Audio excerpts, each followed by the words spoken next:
Tout ce qui concerne les camions de pompiers nous pousse à nous arrêter pour les regarder.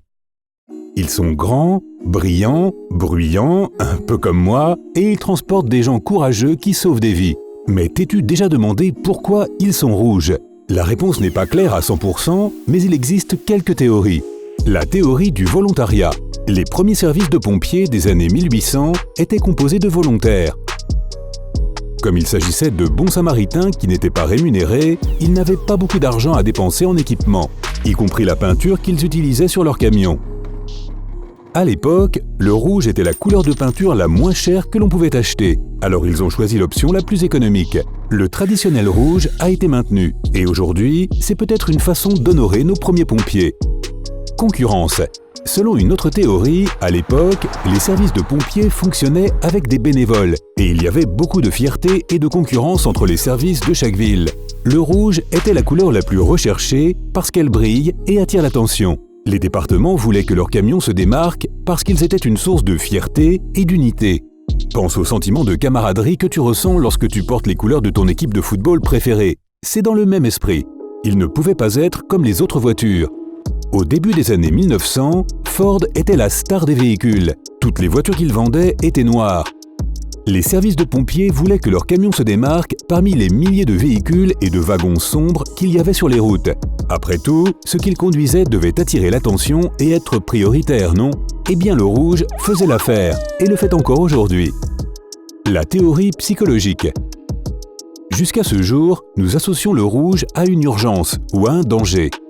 Les extincteurs, les bouches d'incendie, les panneaux stop et les lumières, ils sont tous d'un rouge vif comme une cerise. Le fait de voir cette couleur peut même augmenter ta fréquence cardiaque. Cela te donne aussi faim, c'est pourquoi c'est la couleur préférée pour le fast-food.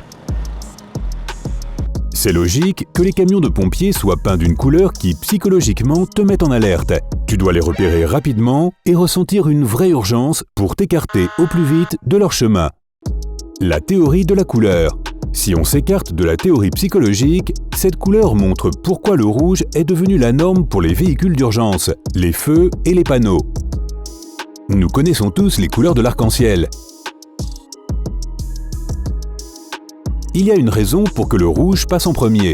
Les scientifiques mesurent en longueur d'onde la vitesse à laquelle une couleur atteint nos yeux. Plus la longueur d'onde est élevée, plus vite l'œil aperçoit cette couleur. Le rouge a la longueur d'onde la plus élevée parmi toutes les autres couleurs de l'arc-en-ciel. Donc notre cerveau l'enregistre en premier. De cette façon, un véhicule d'urgence rouge se distinguera automatiquement des autres. Bien qu'il n'y ait pas de raison exacte pour laquelle la plupart des camions de pompiers sont rouges, il y a d'autres couleurs qui ont été utilisées. Et il y a aussi certaines suggestions d'idées pour choisir une nouvelle couleur pour les camions de pompiers.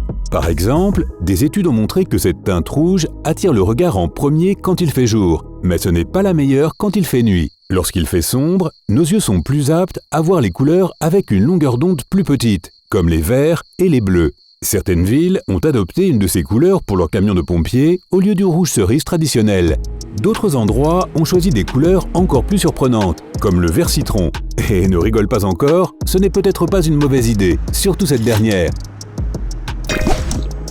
Les chercheurs ont découvert que les camions de pompiers rouges sont 3 fois plus enclins à avoir des accidents de la route que d'autres. En fait, selon un optométriste new-yorkais, le vert citron ou le vert jaune semble être la couleur qui convient le mieux à notre vue, de jour comme de nuit.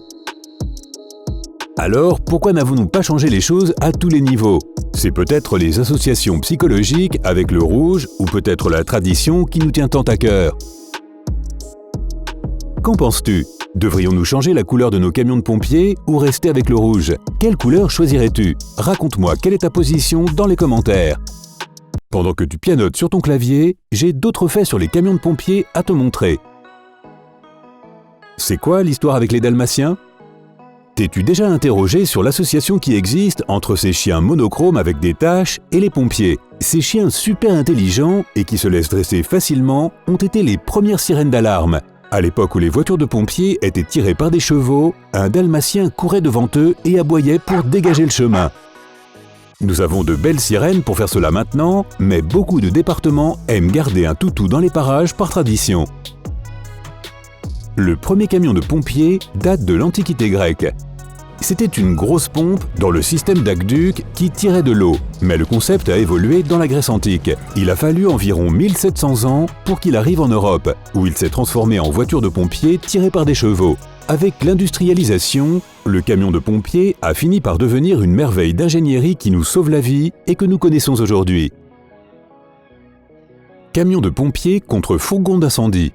Nous pourrions utiliser ces deux termes pour désigner une même chose, mais ce sont deux engins différents. Le fourgon d'incendie est celui qui amène les pompes et les tuyaux sur les lieux, tandis que le camion de pompier livre toutes les échelles au cas où il y en aurait besoin. Le fourgon arrive généralement en premier car il a l'eau et l'équipement hydraulique nécessaire pour combattre l'incendie, plus tous les produits chimiques qui pourraient aider.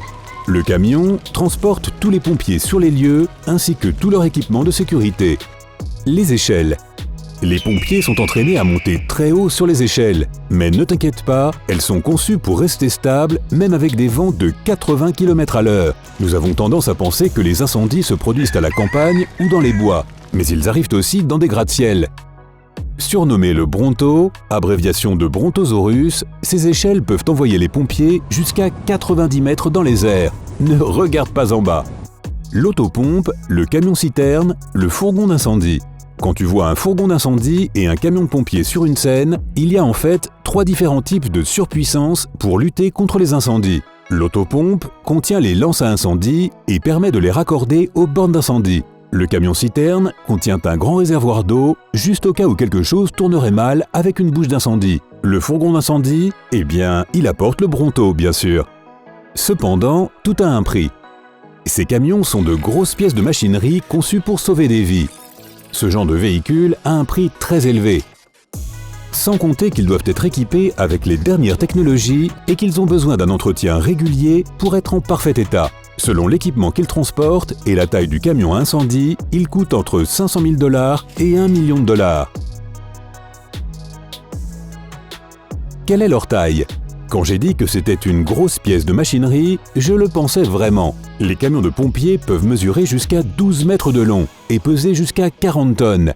Les pompiers de New York s'entraînent pendant 2 semaines pour apprendre à conduire ces géants. Une partie de leur formation se fait avec un simulateur virtuel et une course d'obstacles qu'ils doivent réussir.